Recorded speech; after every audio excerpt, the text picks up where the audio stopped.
Police of Minneapolis are bracing for protests after 2 officers were cleared in the fatal shooting of 24-year-old Jamar Clark.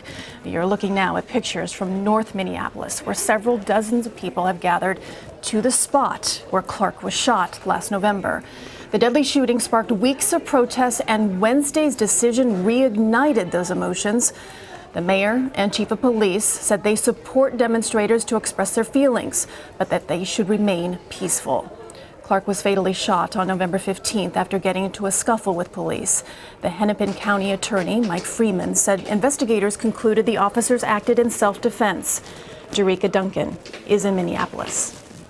When did the blood get washed off the sidewalk? Anger boiled over inside the Hennepin County courthouse. The city burns, it's on your hands. Family and friends of 24-year-old Jamar Clark took aim at County Attorney Mike Freeman. Police have a very difficult job. For more than 30 minutes, Freeman laid out a detailed case for why he decided not to charge the 2 responding officers. They told him to take his hands out of his pocket.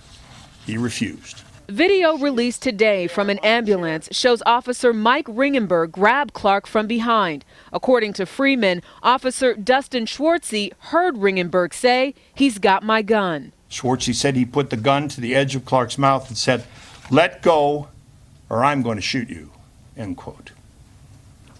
Schwartzy recalls Clark looking directly at him and saying, quote, "I'm ready to die." Prosecutors say Clark's DNA was found on the handle of the gun, but no fingerprints. And they say an autopsy showed no signs of Clark being handcuffed.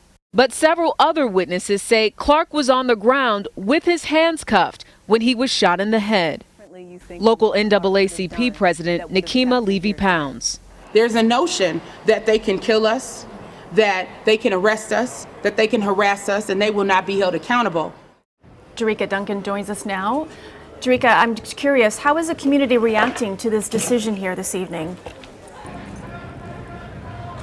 Well, you can see behind me the protest started about 20 minutes ago or so, and this has really divided the community, as you mentioned, but it's also brought people together. There are young people, older people, white people, black people, people of all nationalities coming together because they are concerned about the cases that we've seen across the country and now here in their city of Minneapolis involving a man who was shot and killed by police.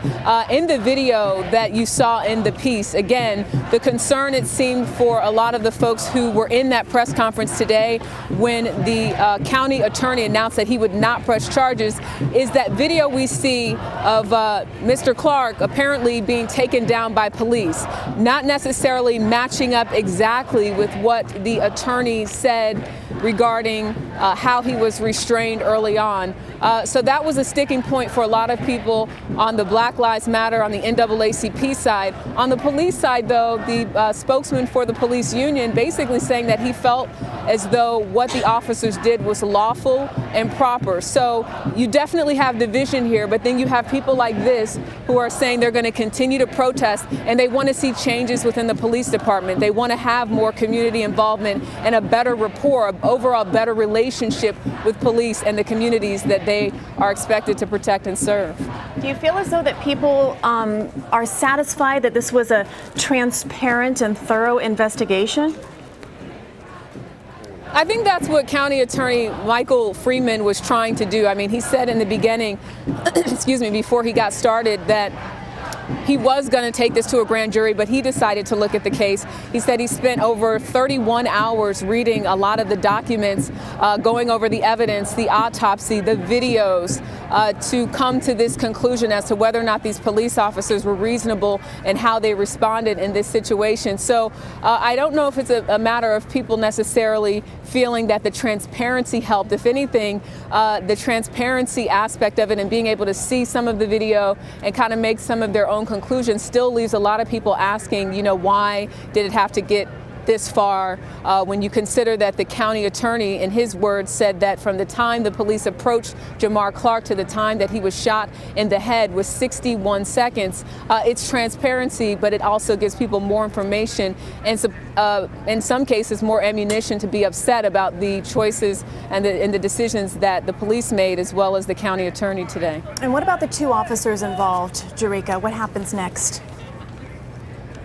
Well, they were on administrative leave. From what I understand, they'll obviously have a chance to come back, but they're not really speaking. Again, the Police Federation of Minneapolis, their union head, if you will, spoke out in terms of what their thoughts and feelings were about these officers. But we haven't heard much from those two officers, and we know that they were, at least before today's announcement, on paid administrative leave. All right, Jericka Duncan reporting for us from Minneapolis. Thank you, Jericka.